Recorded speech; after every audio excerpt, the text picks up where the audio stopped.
Assalamualaikum warahmatullahi wabarakatuh. Di sini kami akan mempresentasikan mengenai clear water and sanitation. Kami beranggotakan 3 orang. Yang pertama saya sendiri, Muhammad Hussein Aprianto dengan 3 digit NIM terakhir 026. Lalu ada Wahyunita Maulidia dengan 3 digit NIM terakhir 032.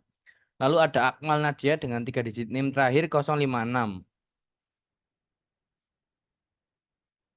Di sini ada daftar isi dari presentasi kami. Yang pertama, sungai dan pencemaran air sungai. Sungai sangat penting bagi kehidupan manusia dan makhluk hidup lainnya. Namun saat ini sudah banyak sekali sungai-sungai yang tercemar. Pencemaran air sungai adalah kondisi di mana kualitas air sungai menurun akibat masuknya zat-zat atau bahan pencemar yang berbahaya, baik yang bersifat alami maupun buatan manusia. Penyebab tercemarnya sungai adalah karena ulah manusia.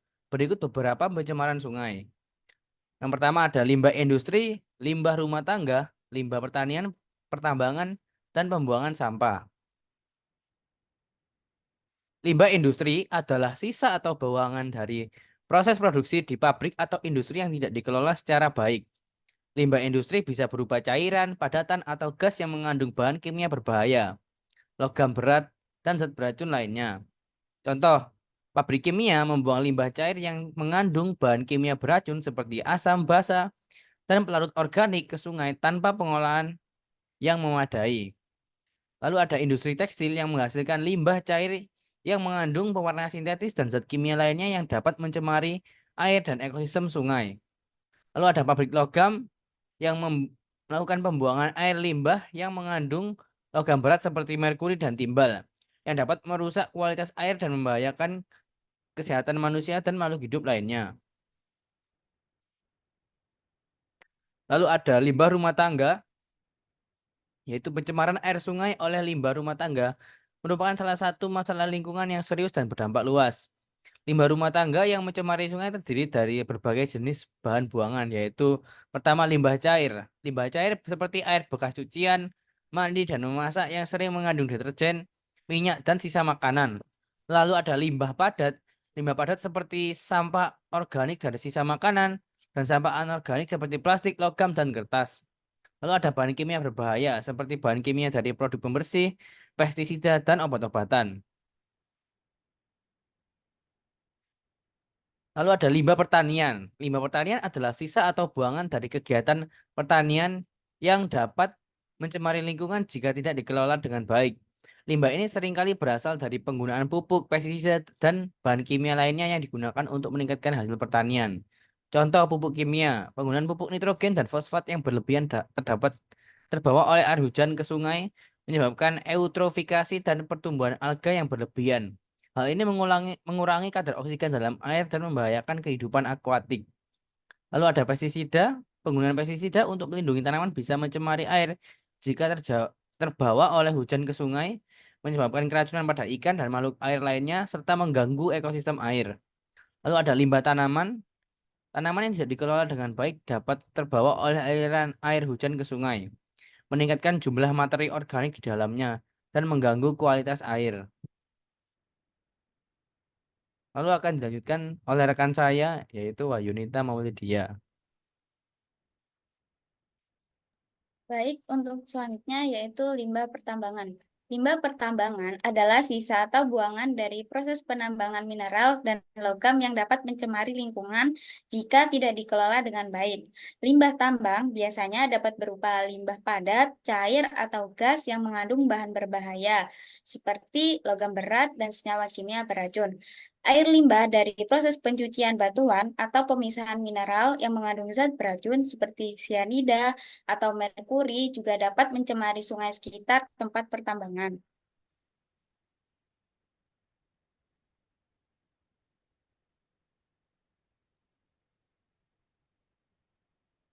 Selanjutnya yaitu pembuangan sampah. Pembuangan sampah di sungai merupakan pembuangan limbah padat atau limbah non-organik ke dalam aliran sungai yang dapat menyebabkan pencemaran air dan kerusakan ekosistem sungai. Contohnya yaitu yang pertama ada sampah plastik. Sampah plastik seperti botol, kantong, dan wadah plastik yang langsung dibuang ke sungai. Yang kedua ada sampah organik, yaitu berupa sisa-sisa makanan atau bahan organik lain yang dilepaskan ke sungai dapat menyebabkan dekomposisi tanpa oksigen dan mengurangi tingkat oksigen di dalam air.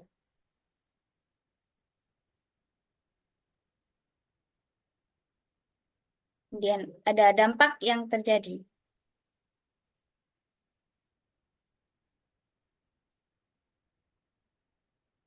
Dampak yang terjadi dari adanya limbah industri. Limbah industri dapat menyebabkan dampak seperti di bawah ini. Yang pertama yaitu pencemaran kimia yang dapat meracuni organisme air dan manusia yang mengkonsumsi air tersebut. Yang kedua, kematian biota air seperti kematian massal dari ikan dan organisme lain dalam air yang dapat merusak rantai makanan dan juga keseimbangan ekosistem.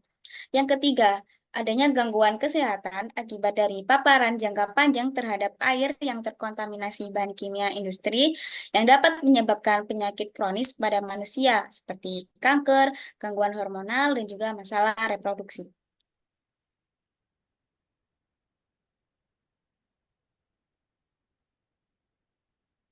Selanjutnya adalah dampak dari adanya limbah rumah tangga.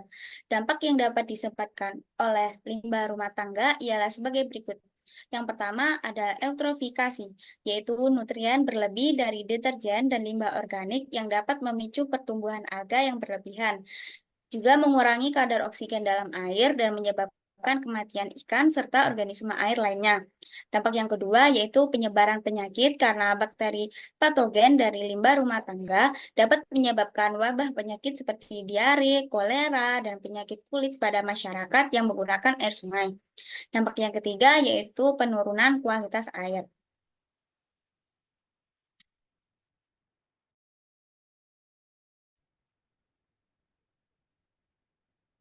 Dampak dari limbah pertanian. Dampak yang disebabkan oleh limbah pertanian ada dua, yaitu pencemaran pestisida dan herbisida yang terbawa oleh aliran air ke sungai dapat membunuh organisme non-target, mencemari air, dan membahayakan kesehatan manusia. Yang kedua, yaitu sedimentasi dapat menyebabkan peningkatan sedimen di sungai yang dapat mengganggu habitat ikan dan organisme lainnya, serta mengurangi kapasitas sungai.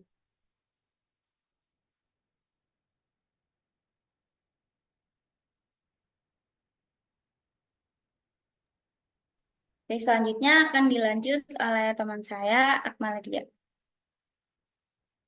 Baik, selanjutnya untuk dampak dari limbah pertambangan, yaitu yang pertama ada asidifikasi air atau peningkatan keasaman air yang dapat merusak ekosistem air dan membuat air tidak layak untuk dikonsumsi. Lalu pencemaran logam berat dapat menyebabkan keracunan bagi organisme air dan manusia dengan efek jangka panjang pada kesehatan dan lingkungan.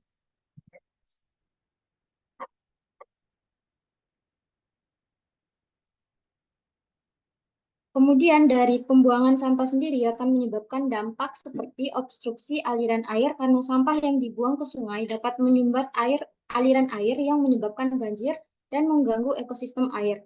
Lalu keracunan biota air akibat dari sampah plastik dan bahan kimia berbahaya yang terurai dalam air dapat meracuni ikan dan organisme air lainnya dan membahayakan manusia yang akan mengkonsumsi ikan tersebut. Lalu selain itu ada penurunan estetika dan kualitas hidup akibat sungai yang dipenuhi sampah menjadi tidak indah untuk dipandang, berbau, dan menurunkan kualitas hidup masyarakat di sekitarnya.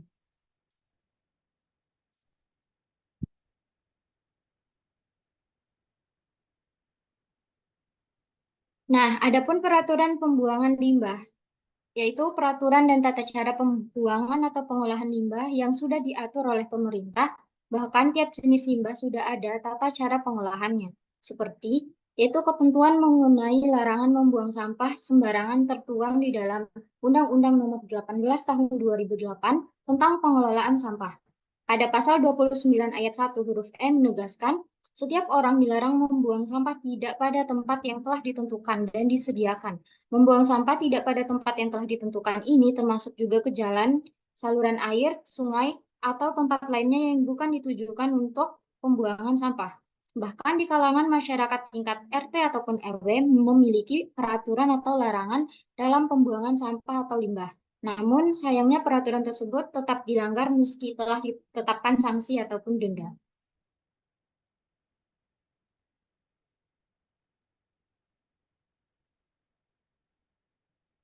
Nah, solusi umum dari dampak yang terjadi yang dapat kita lakukan yang pertama adalah pengelolaan limbah. Nah, di sini akan dibagi menjadi pengolahan limbah domestik dengan membangun dan mengoptimalkan instalasi pengolahan air limbah domestik atau IPAL untuk mengurangi pencemaran dari limbah rumah tangga.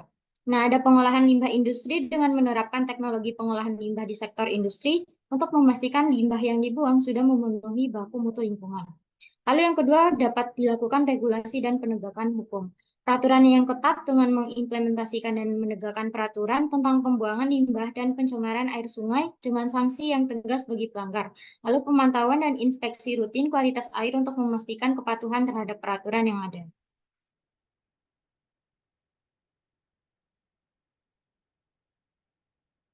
Selanjutnya, kita juga dapat melakukan edukasi dan kesadaran publik dengan melakukan kampanye lingkungan dengan program edukasi untuk meningkatkan kesadaran masyarakat tentang pentingnya menjaga kebersihan sungai. Lalu, kita sebagai masyarakat juga membutuhkan partisipasi dengan melibatkan diri kita sendiri dalam program-program pembersihan sungai dan pelaporan pelanggaran. Lalu yang keempat, kita dapat melakukan restorasi ekosistem, yaitu rehabilitasi sungai yang tercemar dengan menanam vegetasi penyangga di sepanjang bantaran sungai, lalu pengelolaan daerah aliran sungai atau DAS yang berkelanjutan untuk mencegah erosi dan sedimentasi.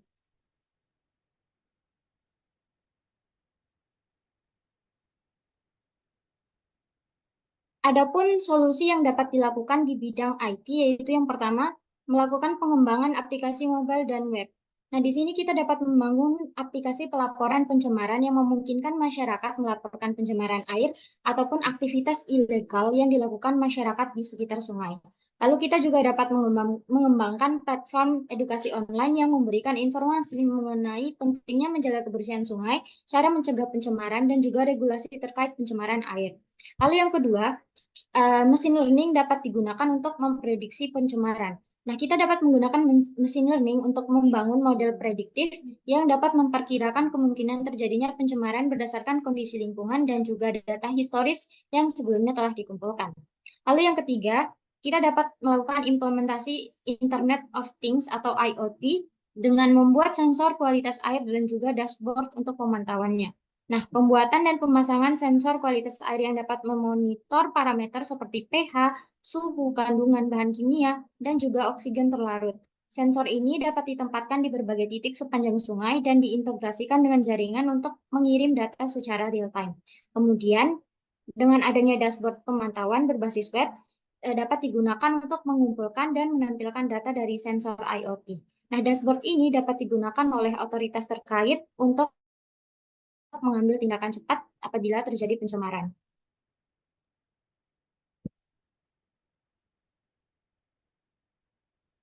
Sekian presentasi dari kelompok kami. Apabila ada salah kata, kami mohon maaf. Wassalamualaikum warahmatullahi wabarakatuh. Terima kasih.